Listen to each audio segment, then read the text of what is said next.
Move the motion. I call from the East Midlands, Alex McDermott.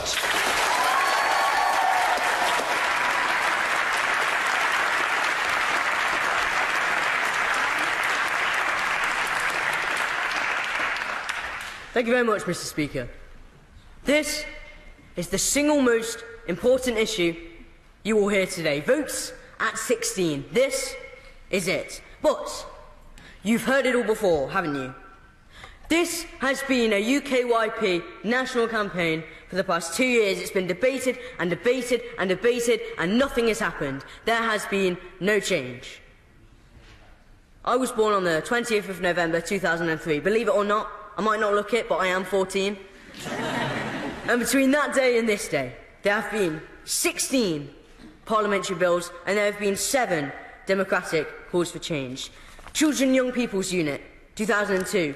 Vote 16, 2003, 2006, 2007, 2014, 2012 to 2018. And just 3 weeks ago, this very House of Commons briefing paper, 42 pages, was published.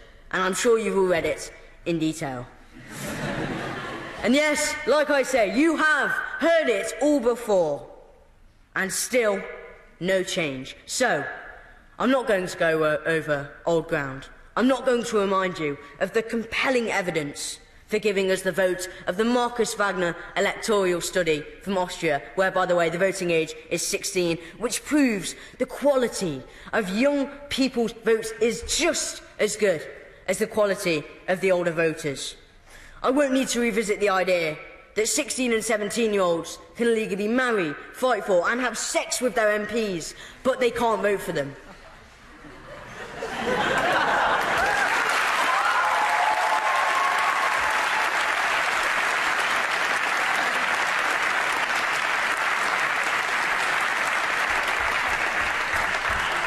I won't bother to frighten you with the risks of not giving young people a voice, with disaffection and disengagement, with lack of faith in our political system, with seeking a voice elsewhere through gangs, through crime, through extremism and through revolution. No, I'm not going to do any of that, simply because you've heard it all before. So why has nothing changed? Simple. There is not the political will. Those in power do not want another group to win, who speak in languages they don't understand, who operate on social media platforms they've never heard of.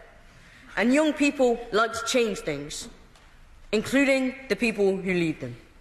And so they won't give us the vote, not unless we, the UK Youth Parliament, make it happen. And therefore, I'm going to ask you one question, and one question only. And each of you will need to decide, how do you wish to be judged by your children and the future generation when they look back at your decision today? Let me give you some context. Who would say this about women getting the vote? Oh yes, women would be neglecting their homes if they came into the Commons. It would be cruel to drag them into the political arena, to ask them to undertake responsibilities which they did not understand and which they did not care for. Now, who would say this? I'll tell you. 112 years ago, Sir Samuel Evans, MP for Mid Glamorgan, and Sir Randall Kramer, Liberal MP for Hackney, who presented the argument on this very spot.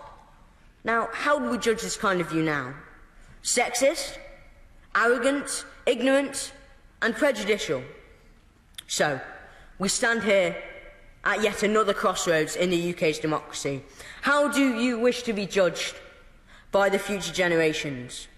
Don't vote for arrogance, don't vote for ignorance, don't vote for prejudice, don't be judged by the future generation for depriving us, the youth, of a voice. And yes, you've heard it all before, but this time, let's make a real difference. Let's engage our youth, let's lobby our MPs, and let's make Votes for 16 our national campaign. Thank you.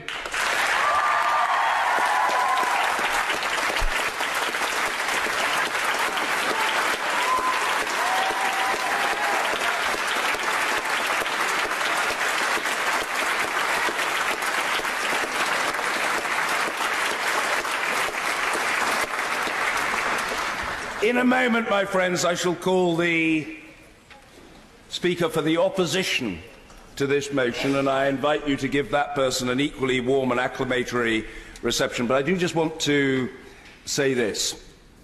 As you know, in the chairing of the proceedings of the House of Commons on a day-to-day basis, the Speaker is required to be an umpire, not a player. I am independent of, unconnected with, owing no allegiance to, expressing no support for any political party, and I take great care when matters are debated by members of Parliament not to express my own views in the chamber, and indeed even outside the chamber I have to take considerable care in what I say. But I just want to say two things. First of all, I'm impartial between the parties, but I'm not impartial about Parliament, and I'm not impartial about the quality of representation and the force and significance of top-notch advocacy. And Alex, what we've just heard from you, whatever you think, and I think most of you agreed with Alex, in terms of speech-making and self-assurance and logical thread and formidable delivery, was quite simply a brilliant speech. A brilliant speech.